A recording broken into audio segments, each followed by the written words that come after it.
తిండి కలిగితే కండ కలదోయ్, కండ కలవాడేను మనిషోయ్ అన్నాడో కవి. ఇప్పుడు తిండి తింటున్నాం, కానీ దానికి తగినట్టు శక్తి రావట్లేదు.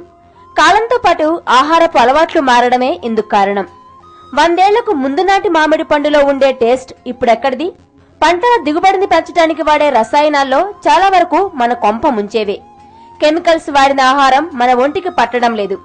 దీంతో రకరకాల జబ్బులు వచ్చి పడుతున్నాయి.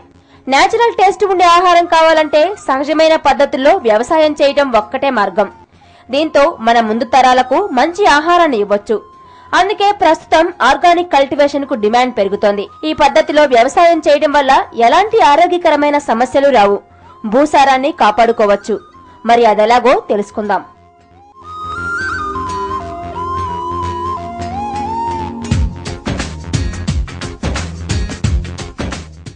హలో వ్యూయర్స్, నేను ప్రవీణ్.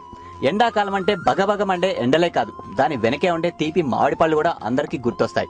అయితే ఈ మామిడి పళ్లను సహజంగా సేంద్రియ వ్యవసాయం ద్వారా పెంచుతూ వాటి అసలు రుచిని అందరికీ తెలియజేస్తున్నారు. ఆయన ఒక సాదా సీదా వ్యవసాయదారుడు అనుకుంటే మాత్రం మీరందరూ పప్పులో కాలేసినట్టే.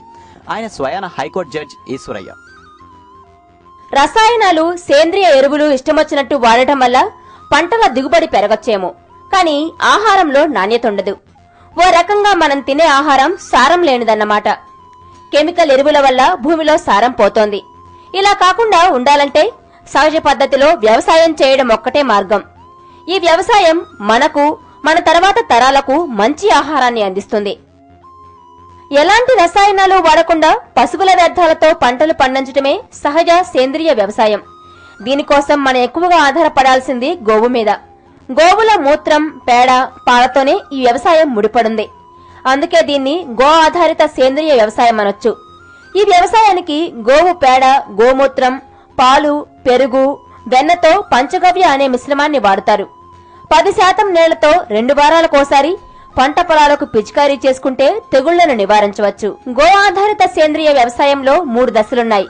పచ్చిరొట్ట ఎరువు, వానపాముల ఎరువు, పంచగవ్యను తయారు చేసుకోవడం. ముందుగా పచ్చిరొట్ట ఎరువును ఎలా తయారు చేస్తారో చూద్దాం.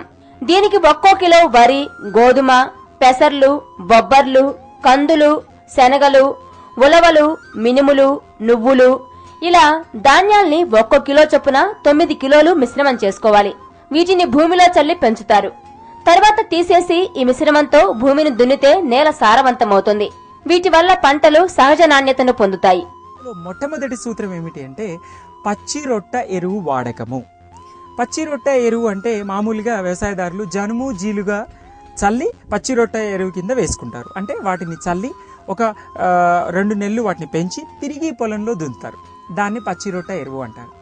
దానికి బదులుగా నవధాన్యాల పచ్చి రొట్ట ఎరువు వాడాము. దానివల్ల ఎంత మంచి ఉత్పత్తి వస్తుంది అని అంటే ఎకరానికి సుమారు 15 టన్నుల ఎరువు తయారవుతుంది.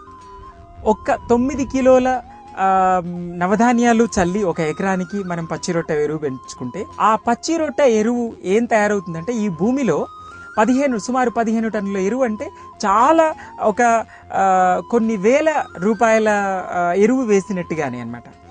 ఆ 9 కిలోల నవధాన్యాలకు మనకు అయ్యే ఖర్చు ఎకరానికి సుమారు 300 రూపాయలు మాత్రమే. ఈ నవధాన్యాల పచ్చిరొట్ట ఎందుకు అంటే విశేషం అంటే దాంట్లో సమగ్రంగా భూమికి కావలసినటువంటి పోషక విలువలు లభిస్తాయి. జనుము జీలుగా వేయవచ్చు, అది కూడా వేసుకోవచ్చు, కానీ నవధాన్యాల్లో ఉన్నటువంటి బలము ఈ పచ్చిరొట్ట ఈ జనుము జీలుగలో ఉండదు. సో మొదటి సూత్రం ఏమనుకున్నాము, నవధాన్యాల పచ్చిరొట్ట ఎరువు. రెండోది వానపాముల ఎరువును తయారు చేసుకోవడం. ఒకప్పుడు పేడను ఎరువుగా వేసేవాళ్లం. భూమిలో ఉండే వానపాములు వ్యర్థాలను తినేసి పంటకు కావలసిన ఎరువును తయారు చేసేవి. ఇప్పుడు ఆ పరిస్థితి లేదు. అందుకే మనమే ఆవు పేడలో వానపాములను కలిపి కావలసిన సహజ ఎరువును తయారు చేస్తాం.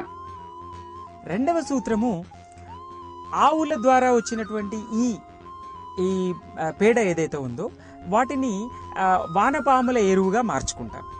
ఆ పేడను మనము డైరెక్ట్గా పంటలో వేస్తే అది ఆహారంగా తయారయ్యే సూక్ష్మజీవులు కానీ వర్మ్స్ కానీ మన భూముల్లో ఇప్పుడు లేవు, వెనకటికి ఉండేవి. ఎందుకంటే ఈ కృత్రిమ ఎరువులు వాడడంతో ఆ సజీవమైనటువంటి నేల నిర్జీవమైపోయింది. అంటే పేడనిస్తే వాటిని మొక్కకి కావాల్సినటువంటి ఆహారం కింద మార్చే ప్రక్రియలో ఉన్నటువంటి సూక్ష్మజీవులన్నీ చనిపోయాయి. సో అందుకని మనము ఈ వర్మీ కాంపోస్ట్ అనేది తప్పకుండా మన చేలలో, మన పంటల్లో, మన తోటల్లో వాడుకోవాలి. మరో పద్ధతి పంచగవ్య ఎరువు తయారీ. 10 లీటర్ల ఆవు మూత్రంలో 5 కేజీల పేడ, లీటర్ పాలు, పెరుగు, 100 గ్రాముల నెయ్యి కలిపితే వచ్చే మిశ్రమమే పంచగవ్య. దీన్ని 2 వారాలకోసారి చెట్లు తడిచేలా పిచికారీ చేస్తే ఎలాంటి తెగులు రాకుండా పంటను కాపాడుతుంది. పోతే 3వ సూత్రము పంచగవ్యము అన్నాము.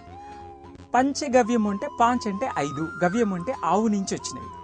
అవి మొదటిది ఆవు మూత్రము, రెండవది ఆవు పేడ, మూడవది పాలు, 4వది పెరుగు, 5 నెయ్యి.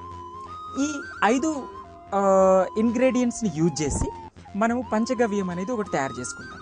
అది ఎలా తయారు చేస్తామంటే సుమారు 10 లీటర్ల ఆవు మూత్రానికి 5 కిలోల ఆవు పేడ, 1 లీటర్ పాలు, 1 లీటర్ పెరుగు, వీలు ఉన్న వాళ్ళకి ఒక 100 నుంచి 200 గ్రాముల నెయ్యి కలుపుకొని మనము వడగట్టుకొని 1 ఎకరానికి సరిపడ్డ రసాయనాన్ని తయారు చేసుకోవచ్చు. అంటే అది ఎలా వాడాలంటే 1 లీటర్కి 10 లీటర్ల నీళ్లు కలుపుకొని మనం స్ప్రేయర్లో వడగట్టుకొని పోసుకొని ఆకులు, కాండము, మొదలు తడిచే విధంగా మనము పంటలో సుమారు 15 రోజులకు ఒకసారి స్ప్రే చేసుకోవచ్చు. ఒకవేళ స్ప్రే చేసుకోలేను అనుకున్న వాళ్ళు కల్లాపి చల్లినట్టుగా చల్లుకోవచ్చు. ఇలాంటి సహజ సేంద్రియ ఎరువుల ఫలితంగా మంచి పండ్ల తోటలు సాగు చేయవచ్చు.